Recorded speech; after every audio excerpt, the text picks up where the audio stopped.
Right, right. So when you started cutting the records, were you was a solo artist initially, and then you I was a linked up with solo the artist Tower of initially, Power? right? Yeah, right. I did. I think about three or four records solo. I did Lisa's Gone, then I did Feeling Blue, and I think I did. Yeah, then I went to Atlantic, down with Jerry Wexler. Did a couple of down the Muscle Shoals. Did a couple of records down there, and then I hooked up with Larry Graham. Then he hooked me up with his boy was the manager for the name Lou Gordon. He was the manager for Tower Power, and then he's got me to writing for Tower Power. Then I started writing for him, and then eventually I became the lead singer. Yeah. Oh wow. Okay, okay. Hmm. Now what was that transition like? Because I'm not a singer. I mean, going Hmm. from solo to going to a band, is that a hard transition or was it kind of fairly easy since you was writing? It's pretty easy because I mean, all I'm doing is singing. So I sing a cappella. I can sing with a guitar, piano. I can sing with a full band. You know what I mean? I don't need a band, whatever.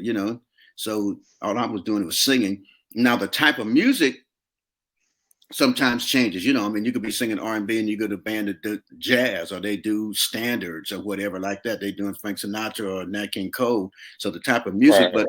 but Town Power at that time was doing basically the same kind of music that I was doing because I was writing for them. So so it Right. was fairly easy transition. Yeah, in terms of the Oh, style of music. Yeah, but then being solo, you just it's all on you, and you more concerned about yourself. Whereas with the band, then you have the responsibility of you know considering other people's feelings and what they like, what they don't like in terms of music and everything like that.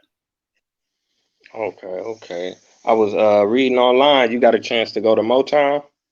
Yeah, I went to Motown. I was with Tom Pound for a couple years, and we did three albums and everything, and then I left, and then I went to Motown, and I was over Motown for about a year, and then I left Motown, and I didn't really have a lot of commercial success at Motown, and I left there, and I went to ABC, and then bam, that's when I had my first real commercial success as a solo artist.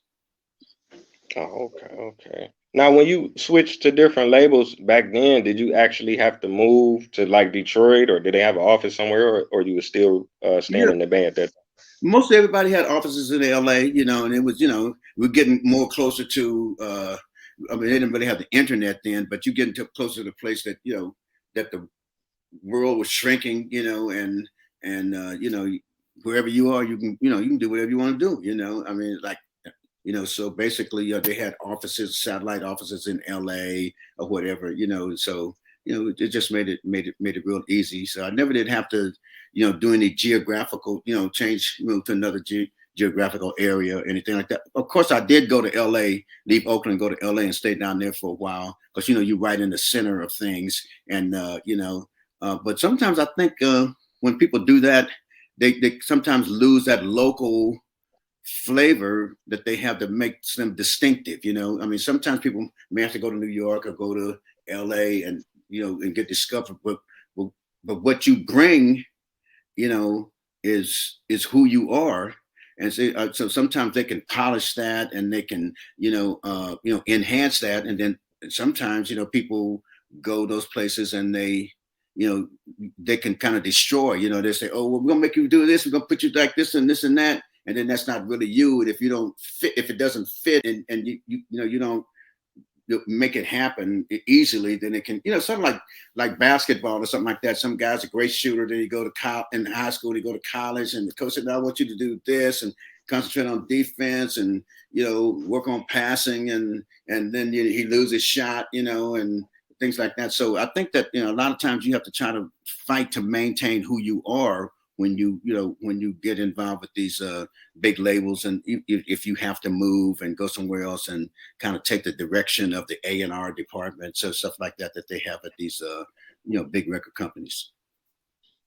Oh, okay, okay. I appreciate you putting that in perspective.